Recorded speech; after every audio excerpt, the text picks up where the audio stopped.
Good morning, everybody, and happy Saturday, pre-Mother's Day, Mother's Day Eve.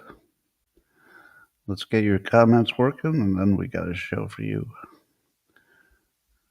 The Saturday show that you deserve. Bum, bum, bum, bum, bum. Bum, bum, bum, bum, bum, bum.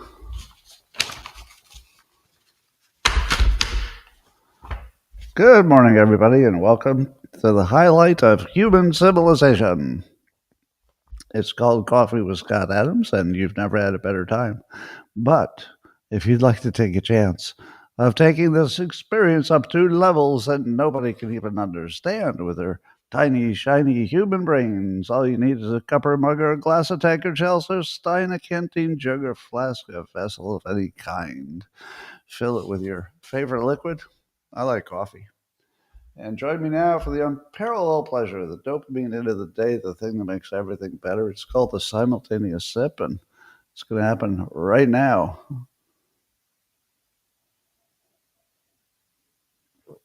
I see Sergio has his coffee warmer. No, that's the way to go.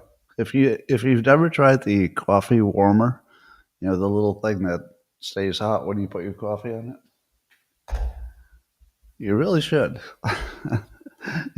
If you're a stickler about the taste of coffee, yeah, maybe that's not so good because it doesn't taste the same at the end as it does at the beginning. But if you like it warm, it's a good idea. All right, I will remind you that it's Saturday, and that means Owen Gregorian will be hosting a Spaces event immediately after the show.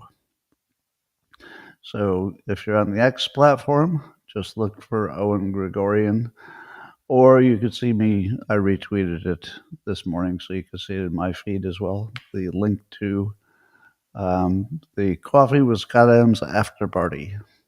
You can find it. All right, let's get this working. There we go. All right, I wonder if there's any science that they could have skipped just by asking me. Oh, here we go. Eric Nolan is writing in SciPost that people with lower cognitive ability are more likely to fall for pseudo profound bullshit. Can you believe it? Dumb people are more likely to be dumb? They actually study that. If you're falling for pseudo profound BS, meaning that the sentence sounds good, so you think it's profound, but it doesn't mean anything, yeah, dumb people. That's how that works. You did not need to do that study, Eric. Well, Eric's just writing about it. But no, you did not need to do the study that was published in Applied Cognitive Psychology. Just ask me next time. All right, is there any other science that you could have skipped? According to Neuroscience News, the majority of parents report that they get sensory overload from daily family chaos. All right. How many of you have ever been a parent? And did you need to see a study to know that you get sensory overload from the family situation where everybody's yelling at the same time? Everybody wants something. Everything's going on. There's a TV on. There's a dog barking. Did you really need to study that? It's the most universally recognized phenomenon in all of parenting that the stimulation sometimes, fairly frequently, is just off the chart. There's just too many things happening at the same time. Yeah, you could just ask me next time. Well, recently, according to the New York Post, there was a 3D printed supercar with a starting price of $2 million that just was created in its own little 3D car printing factory. So I guess it costs about $500 million to build the printer. They can do all the metal that's good enough to build a car out of. But they they created an electric hypercar. It's got impressive statistics, but the most impressive thing is that most of the parts were 3D printed on site. including all the metal. All the metal was 3D printed. Now, I didn't know they were that good at 3D printing metal, that it would be up to automotive, specifications, but it is. Now, it's not very fast and it's not economical, but it replaces the entire supply chain. So you could be a car maker and you wouldn't need to depend on anybody for parts, even replacement parts. You just print them. Now, there must be some parts of it, like the battery, that they don't print, but it's kind of cool that you could print your own car if you had $500 million. Price will go down. Here's another cool technology. MIT Technology Review is talking about it. So you've already seen probably some headphones that would allow you to translate from one language to another. So if you haven't seen it, the tech is really good now with AI, where you can just be talking to somebody who speaks another language, and your little earpods or your headphones instantly translate it into your language. But the limitation on that was it could do one at a time. So it was sort of good for a one-on-one conversation. But what if you went to dinner with 5 friends who only spoke different languages? Well, apparently they now have a translation device that could handle all of that. And it would identify who's talking and translate their language to yours. So you can do multiple languages at the same time talking to you, and it would translate all of them. Now, if that really works, that's kind of impressive. That's really impressive. I saw a clip that Andrew Huberman had a guest who's a top ADHD doctor. And he explains ADHD in detail, but one of the things that caught my interest, because I have ADHD, I don't know if I do or not, actually. Everybody says they do. Is that ADHD brains are interest-driven as opposed to importance-driven. So if something interesting, it takes all their attention, whereas non-ADHD people are just doing whatever they think is most important to do. Does that feel like that captures it to you? I have this hypothesis that's not really based on, logic or or anything really. It's just a hunch that ADHD could be cured with a reframe and maybe a little bit of practice just to make sure the reframe sticks. Now, I don't know exactly what reframe it would be, but I compare the ADHD brain to my own and I say, why would you not be able to do what I do? And so I'm just going to throw out some ideas. If I'm getting ready in the morning or I'm getting ready to go somewhere, I have 2 sets of thoughts that run all the time. One is what I'm doing. Well, actually 3 sets of thoughts. One is what I'm doing, brushing my teeth or whatever. 2 is whatever fun thing I'm thinking about that day. Oh, I'm going to do this, or I'm thinking about the simulation theory. And I'm just sort of going back and forth between brushing my teeth and thinking about fun things. But the third thing that's always in there is what time it is. The number of times that I would look at the time as I'm getting ready to do this show, you've probably noticed I'm usually on time. I probably looked at the time maybe 80 times. Yeah, but I wasn't, super aware of it. It's just that I have a habit of thinking what I'm doing, some cool thought on top of it, unless what I'm doing is really absorbing. It's not always absorbing.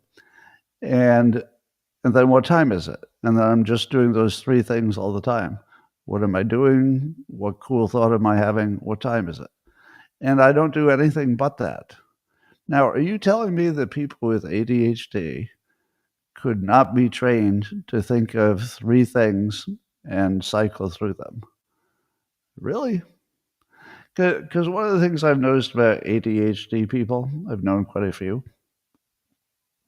is if you made a suggestion about what they should do differently, they would not do it, or they would do it once in a way that was clearly designed to fail, and then they'd say they can't do it anymore.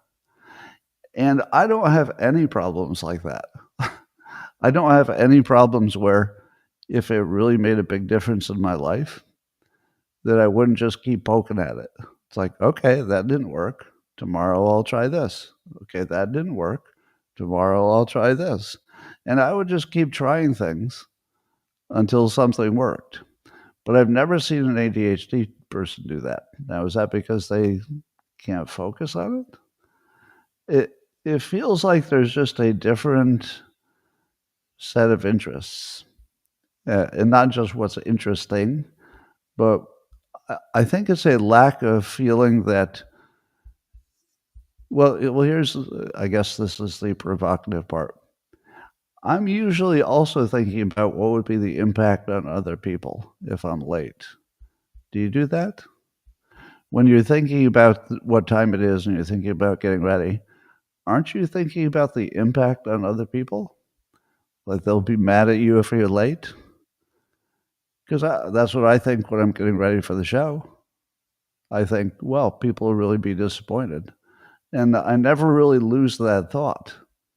So I'm doing something for other people, even if I'm doing it for myself.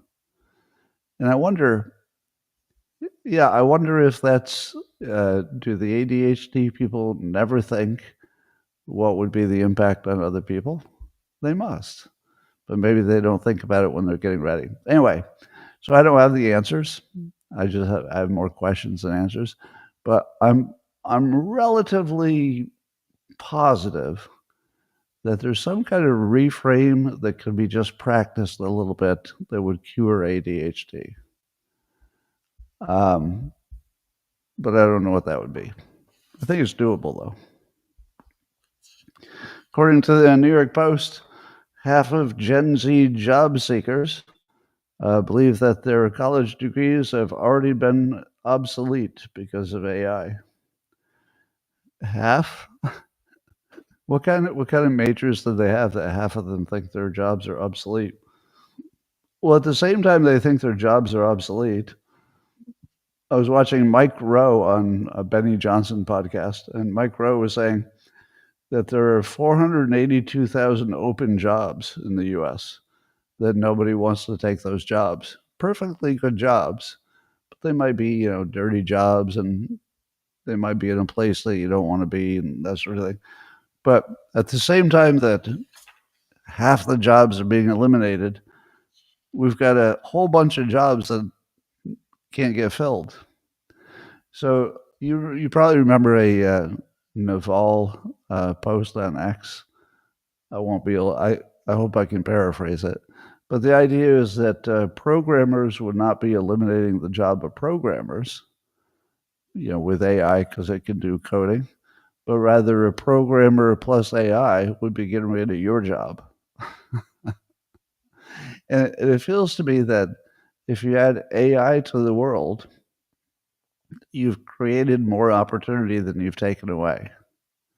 For example, if I were not doing what I do and I want to use my time for something else, I would be absolutely learning to use AI to code in Python or whatever else I need to create an app. And I would be creating apps, and I would do it every day. I would have an app a day until one of them worked. But I would think of the world in terms of infinite opportunity.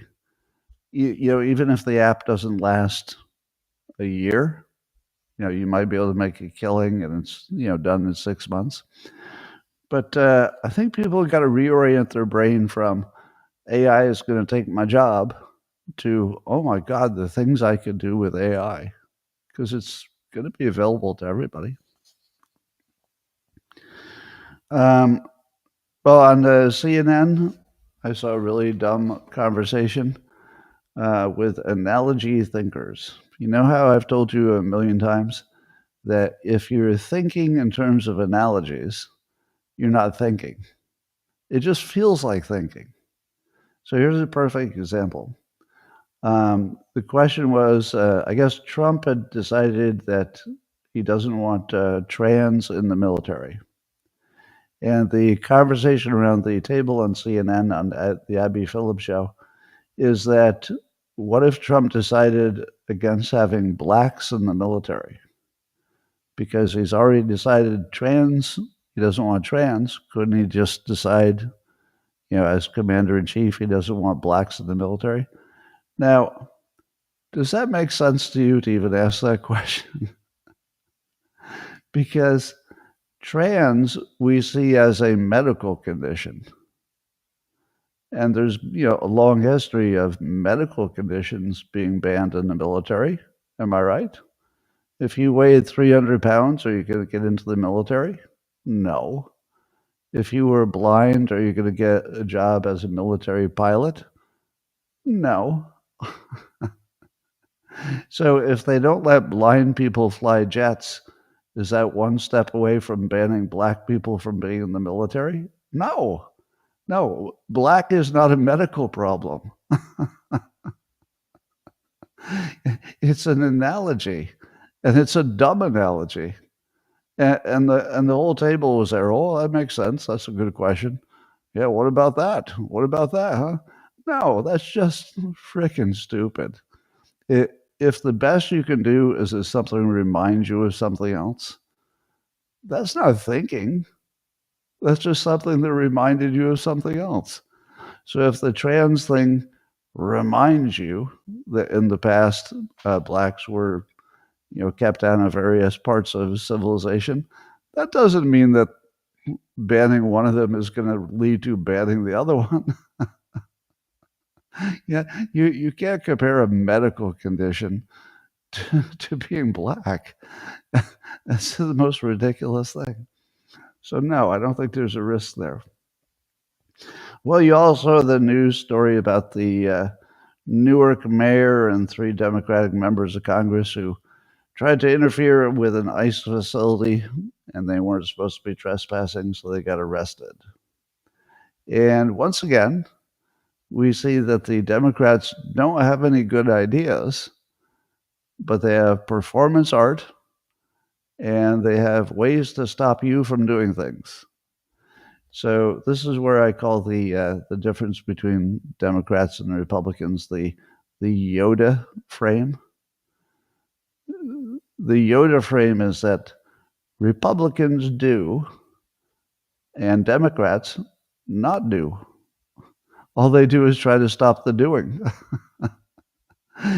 And every time that Republicans take any step in the right direction or wrong, it doesn't matter what direction, they try to make any step forward, there's like this massive Democrat attack to try to stop them. So in this case, the mayor and 3 Democratic members of Congress got arrested.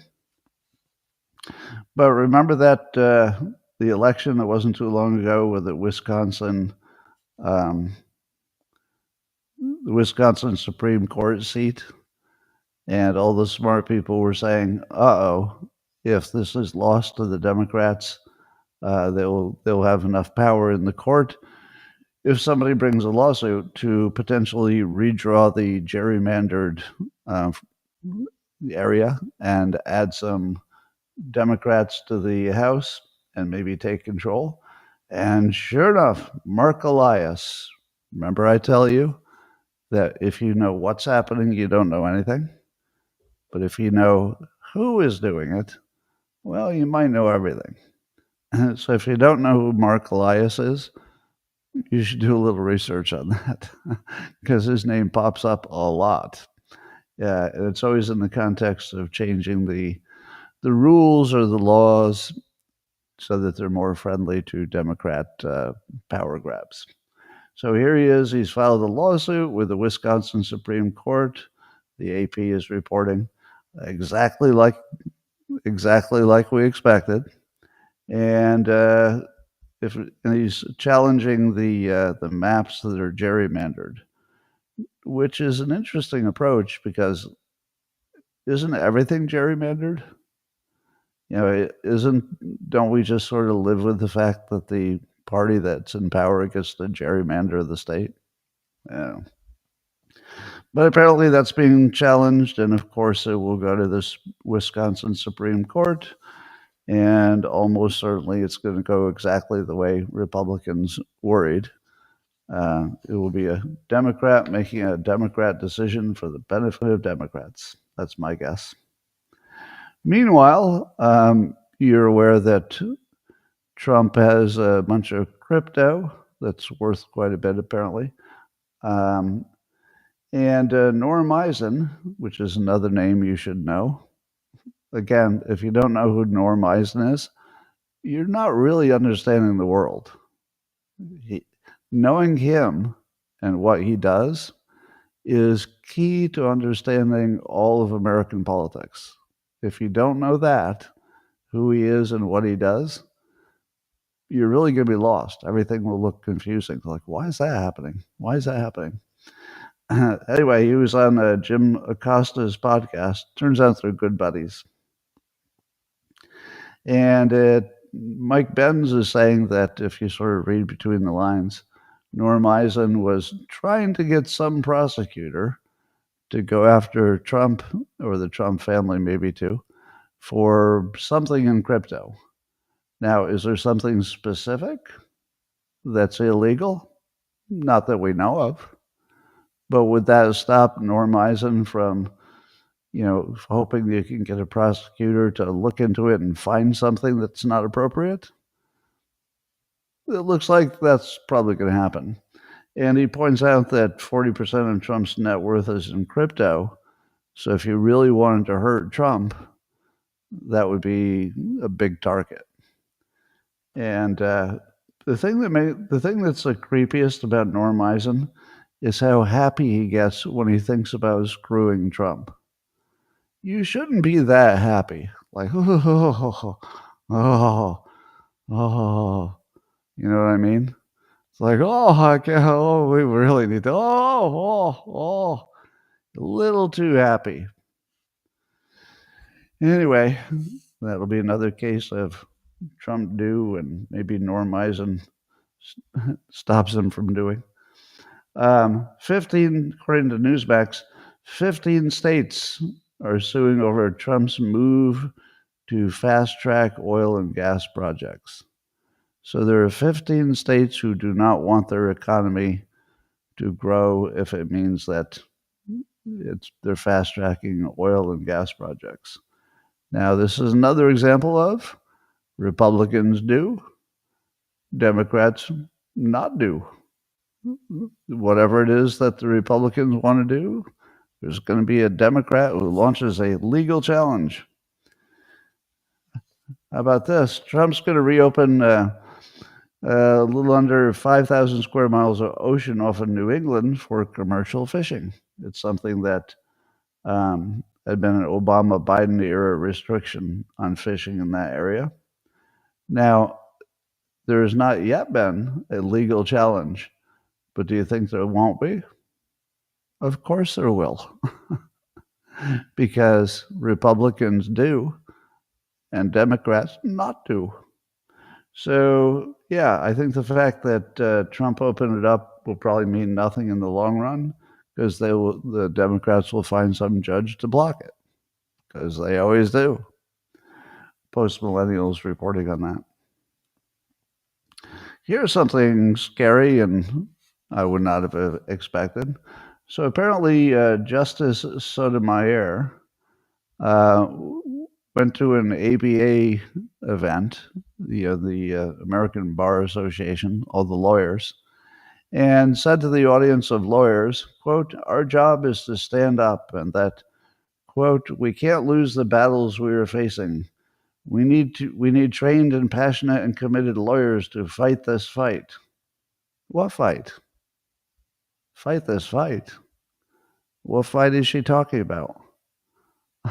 I can only think of one.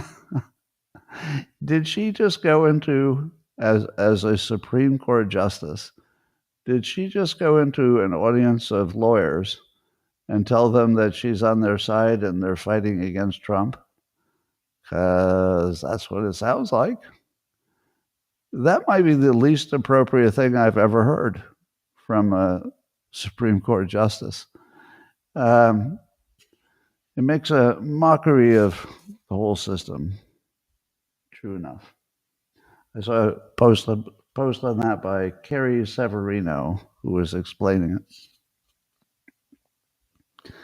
Meanwhile, over at MSNBC, Jen Psaki as a show that's moved into the spot that was Rachel Maddow's weekday spot. Rachel Maddow's going back to a one-day a week. During Trump's first 100 days, Rachel Maddow bravely decided that she would work a regular schedule of 5 days. So brave. But she's back to one day. So Jen Psaki goes into that spot, and apparently the ratings plummeted. Now, I'm not completely surprised because Jen Psaki is sort of the poor man's Rachel Maddow. She's Rachel Maddow, except without the plastic face. Rachel Maddow's face is just morphs and changes as she talks, whereas Jen Psaki looks like Jen Psaki the entire time she's talking. Rachel Maddow looks like she's being inhabited by demons, but the demons are just passing through. Have you ever noticed that? It's like one demon after another. It's like, oh, and then and then it's like one demon goes through and then the other one just takes over. But it's very entertaining, and apparently Jen Psaki doesn't have that going for her because every minute she's on the air, she just looks like Jen Psaki, which is a pretty good way to look. She's a good-looking human being. Anyway, so the Democrats continue to talk about how they don't have any ideas. So the hilarious thing to me is that the Democrats became aware that their problem is no ideas. And what do you think they did to address the fact that their problem is no ideas? Do you think they came up with some ideas? Nope. I don't think it even occurred to them. They instead worked on the process that would get you to some new ideas. So that would include more podcasts. But podcasts are not ideas. They're places where you could imagine somebody would have one, but apparently nobody does. There are books being written about Biden and his brain and what went wrong, but that's not really an idea. That's just a processy criticism of things they've done before. Then, as you've seen on TV, a number of the entities have talked about this. Apparently, Democrats have decided to curse more in public. Well, like that's going to help. And cursing is not really an idea. They're just looking at anything that Republicans did or Trump did, and they're saying, okay, Trump sometimes uses some, strong language. Maybe we should do that. Like they can't even find what is the active ingredient. Now, Trump can make a naughty word work because he's the greatest showman of all time. If you're the world's greatest showman and you've got like one little well-placed, naughty word in your entire presentation that might be 90 minutes, that could be genius. But if all you've decided is you should swear more when you do public appearances, that's not going to help at all. So the other thing they're doing is the Democrats are going to protest any common sense thing that Republicans want to do. None of these are ideas. And I don't see anybody. I think David Hogg is the last person who came up with an idea, but his idea got shot down because he can't be the co-chair of the DNC at the same time he primaries other Democrats. So the best idea, or really the only one, I guess, that we see coming out of the Democrats is that they should attack each other more. They should spend more time attacking other Democrats. That was their best idea so far. Anyway, I keep seeing interviews where some prominent Democrat will be talking about the way things are now. And have you noticed that they talk about the horror of the first 100 days? And, how did we get into this place? And, it's just, it's like a hellscape that we're in.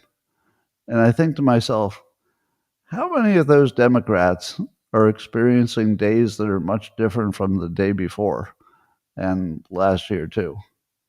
Is it the trade deals that are making people unhappy because they'll have fewer dolls? Is that the hellscape they're talking about?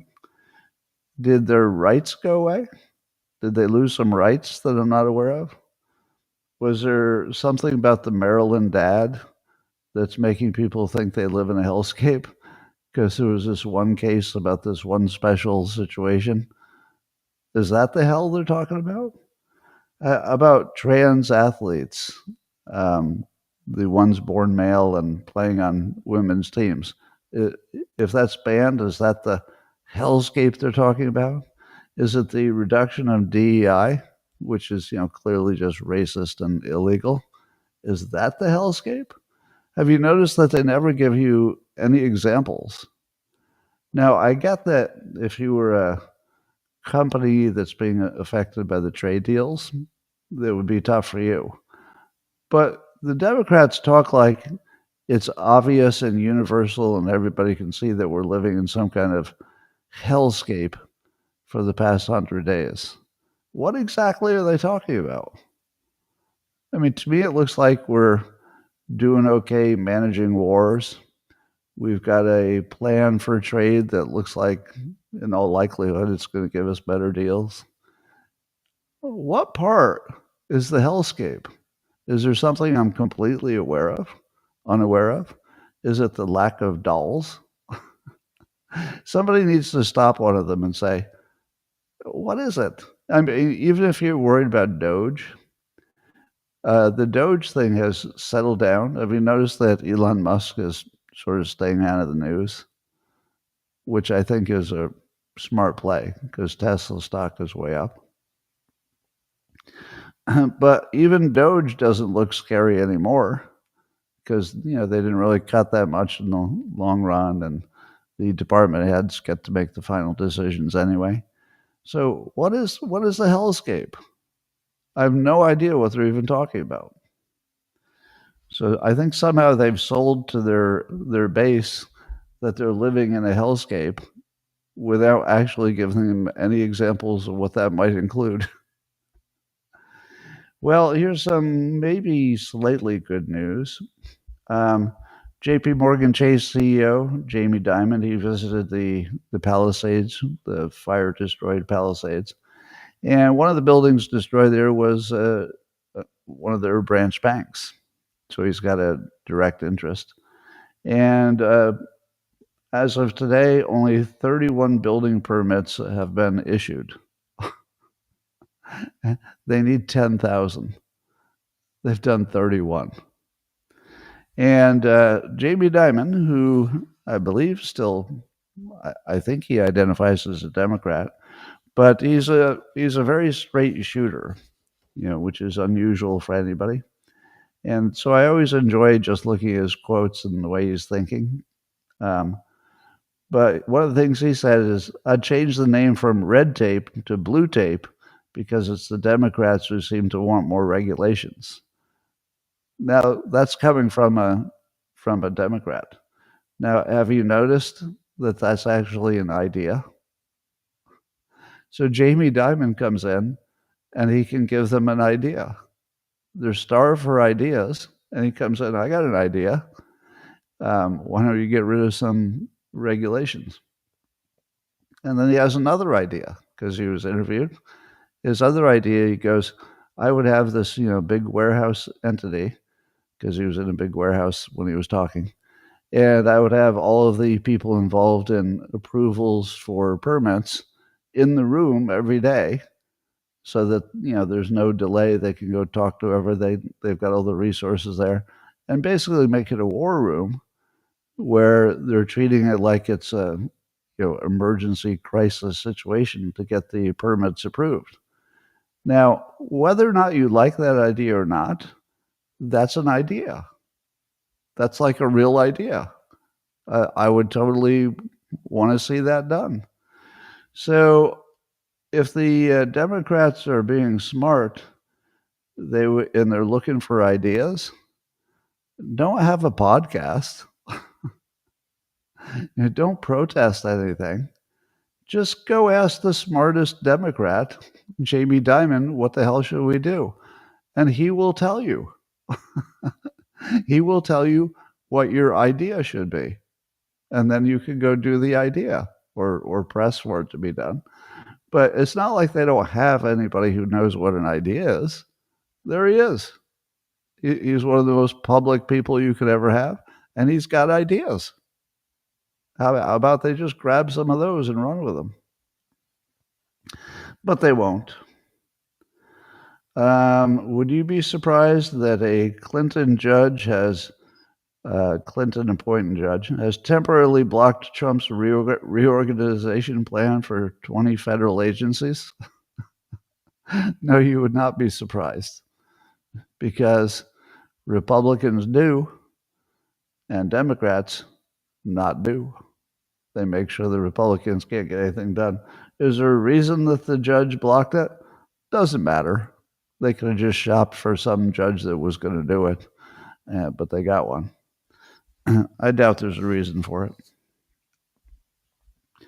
And then compare the Democrats doing nothing to the current FDA commissioner. So this would be the Trump administration, Marty McCary, who says, quote, "We have this plan to remove all 9 petroleum-based food dyes from the U.S. food supply."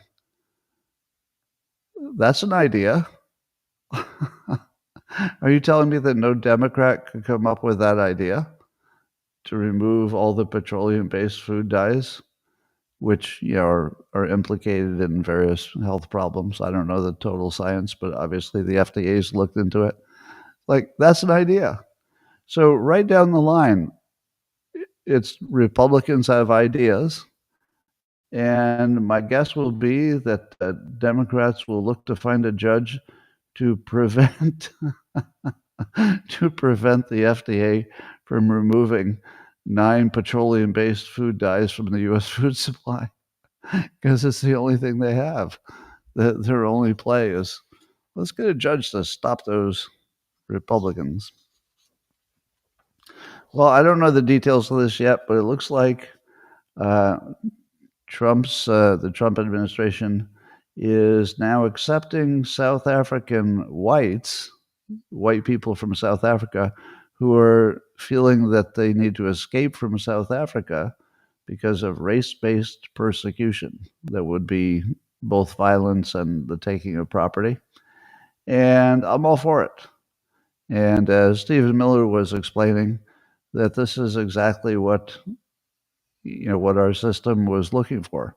People who are literally race-based, being discriminated for race in the worst way, violence and property seizures, etc. And so we've opened the door to them, and some people have already, I guess some of the Afrikaners, if that's the right word, have already showed up. So we'll see how big that is. I don't know. Well, you remember Ed Martin was going to be the D.C. prosecutor, but that got shot down by Senator Tillis. But I guess Trump has appointed Ed Martin to the Department of Justice Weaponization Working Group. So he's in the Weaponization Working Group, according to Just the News. Now, what do you think is the work product of that group? Because I don't know much about it. But I like the name of it, the Weaponization Working Group. If what Ed Martin is now going to do is root out the places that our government had been involved in weaponization, that feels good to me. That's an idea, and that's a good idea. So good luck to him. I saw some reporting. I think this would need to be confirmed, but it's the AF Post is reporting that journalist Dave Riley is reporting that a Mar-a-Lago insider told him that AIPAC, that would be the Israel supporting political action committee, which has a lot of influence on Congress, was, quote, getting shut down of the Trump administration. Huh. Now, I'm going to tie a few strings together here. So the first string, and again, I would look for a confirmation that this is true. I don't know for sure that this is true. But if it's true that Trump now has a little problem with AIPAC, that would be interesting. And then you heard the story probably that one of the reasons that Mike Waltz got reassigned was that he was allegedly, and again, this is the second thing that I can't confirm, so maybe the reporting is sketchy, but that when he was in the NSA, Waltz was working with Netanyahu, sort of behind the back of Trump, because Netanyahu and Waltz may have been more pro-war and more willing to go to war with Iran than Trump was. So is it possible that AIPAC, supporting Israel, was more pro-war than Trump was, and that he's giving them the cold shoulder because of that? Is it possible that Waltz was reassigned because he was a little too pro-war? Is it possible? Don't know. But here's another detail. Apparently, Trump just announced, or the administration announced, that Trump is no longer demanding that Saudi Arabia recognize Israel to get a nuclear deal with the U.S. In this case, the nuclear deal would be for domestic nuclear power for Saudi Arabia, which I guess they want. So that would be sort of the third indication that Trump is telling Israel, okay, we're in it for America and you're in it for Israel. And when those are not exactly the same, we're going to do what's good for America. That's what it feels like. Now, I'm getting ahead of myself because these are stories that I'm not sure how confirmed they are. But there are a lot of them recently. The fact that they're all rolling out at about the same time means something. Similarly, Pete Hegseth apparently canceled his plans to visit Israel so that he could travel with Trump instead to Saudi Arabia. Is that a diss to Israel? I don't know. Again, I'm just looking at all the breadcrumbs, and it's starting to look like the U.S. is, putting down some kind of a marker that says, we're America, we're going to do what's good for us, and if you don't like it, doesn't matter. I'm going to do it anyway. So maybe. But apparently Saudi wants to get American help for their own domestic nuclear program. And of course, America would like to do that because otherwise, where are they going to get it? China or Russia? So we don't want that. And I guess the Saudis didn't want to reward Israel with some kind of recognition as long as there's still some bad stuff happening in Gaza. So it looks like Trump just said, well, we can either wait forever for Israel not to be messing with Gaza, or we can say, okay, Israel, you do your thing, and we'll do our thing with Saudi Arabia, and we'll get whatever we can get done, if it's good for America. That's what it looks like.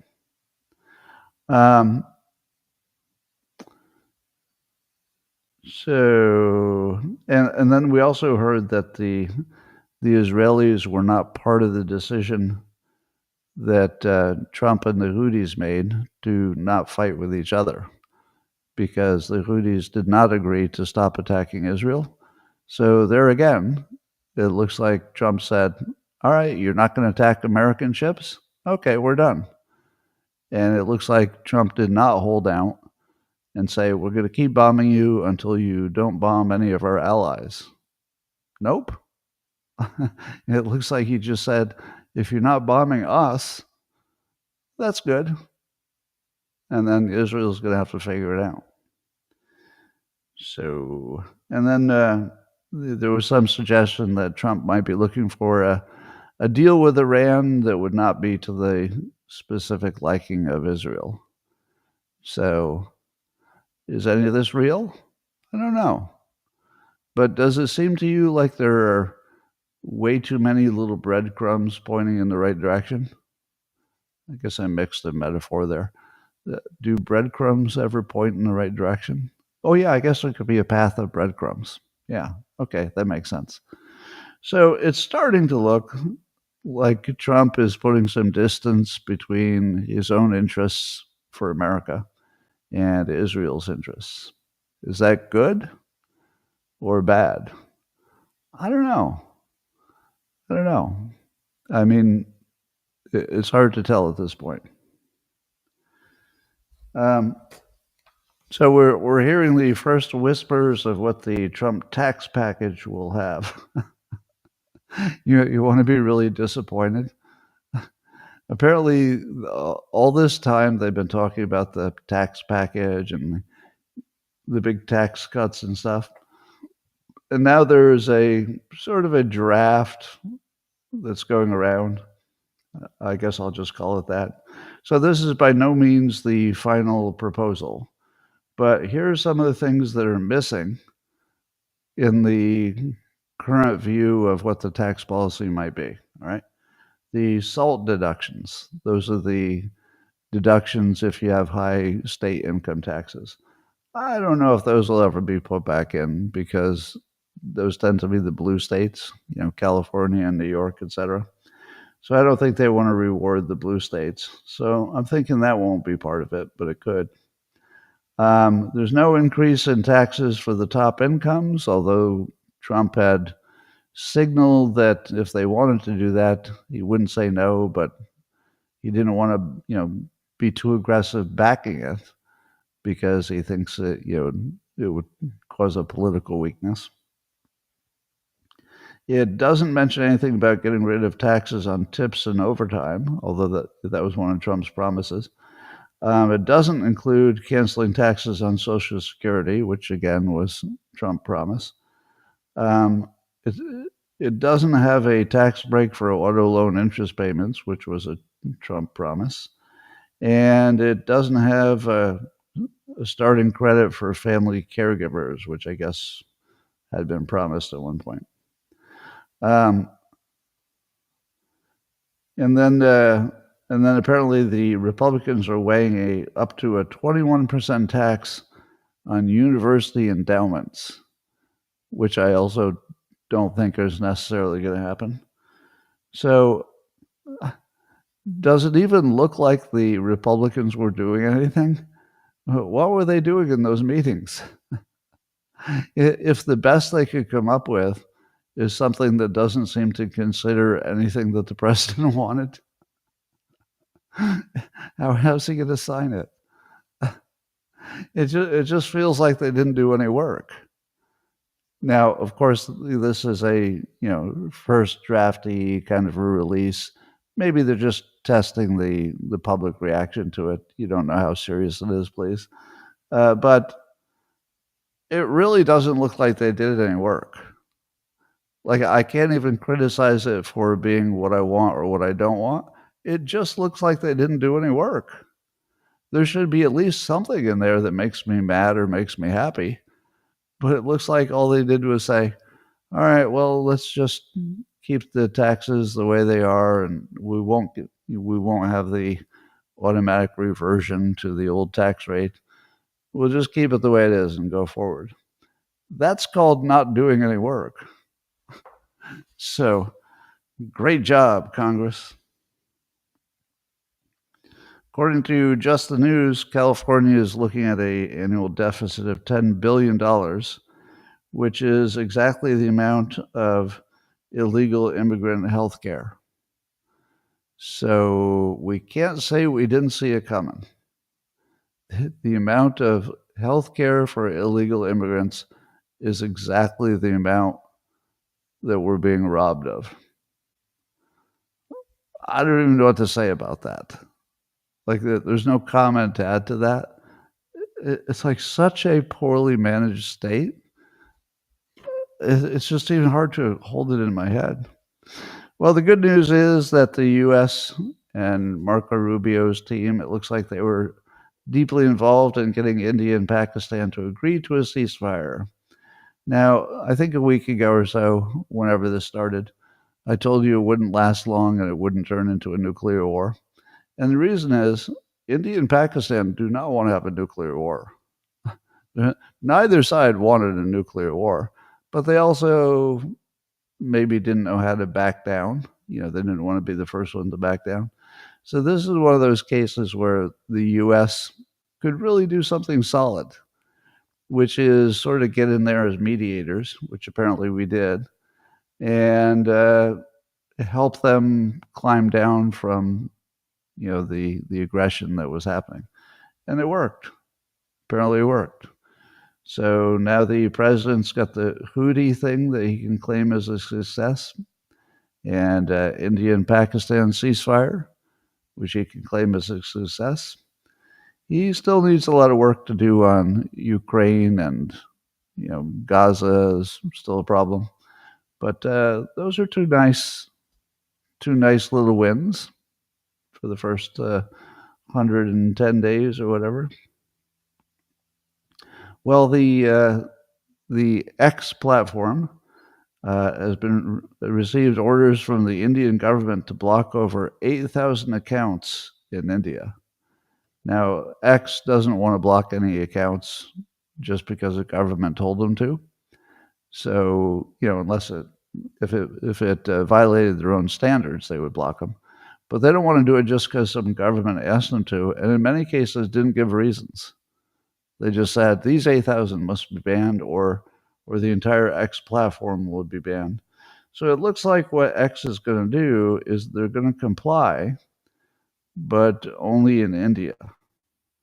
So I think that means they're only blocked in India, but they would still exist in other countries, and they're still working on it. So it's not a settled affair.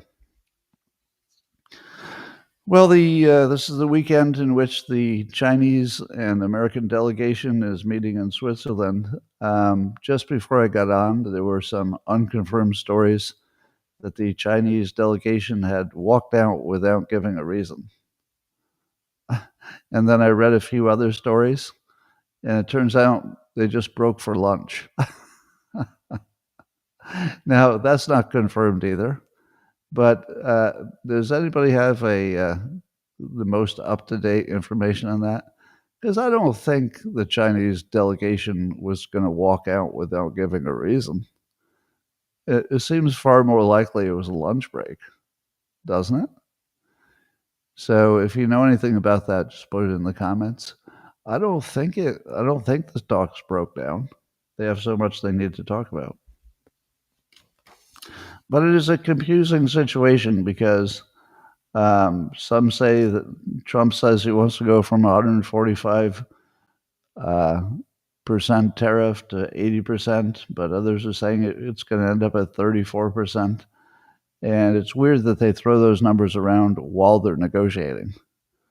If you were China and you knew that they said, well, it could be 80, it could be 34, would you spend even 1 minute talking about 80? I think you'd go right to 34 and try to get that lower too. So it's a weird negotiating technique. Doesn't look very good. But Lutnick told Fox News that he expects that no matter what happens, Trump's going to keep significant reciprocal tariffs on China. That's where the 34% comes from. So we'll see.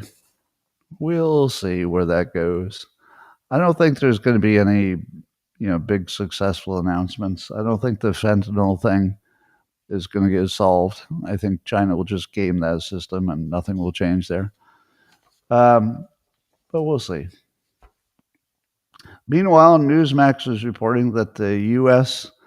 is thinking about offering Greenland a special status.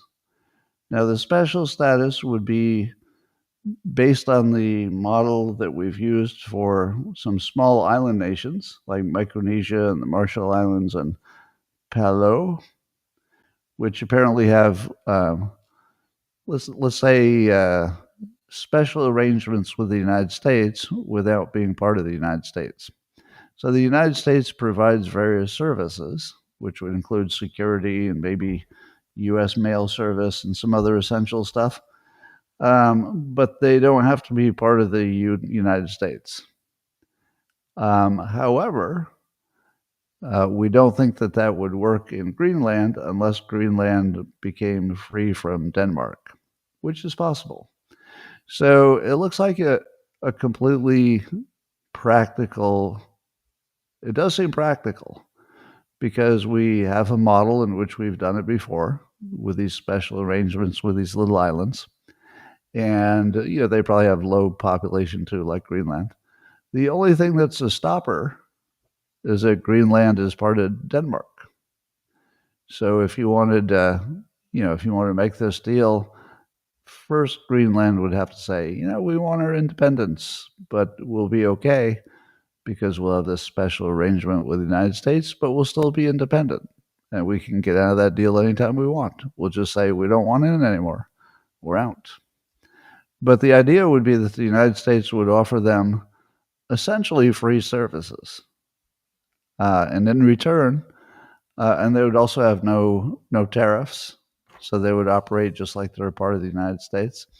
They'd have security, they'd have essential services, and they'd have access to the United States. And we wouldn't ask much in return, except to make sure that we could put a military presence up there that would protect them as well as us. So it sounds like a pretty good idea, except for the Greenland has to be independent, which is possible. They could become independent.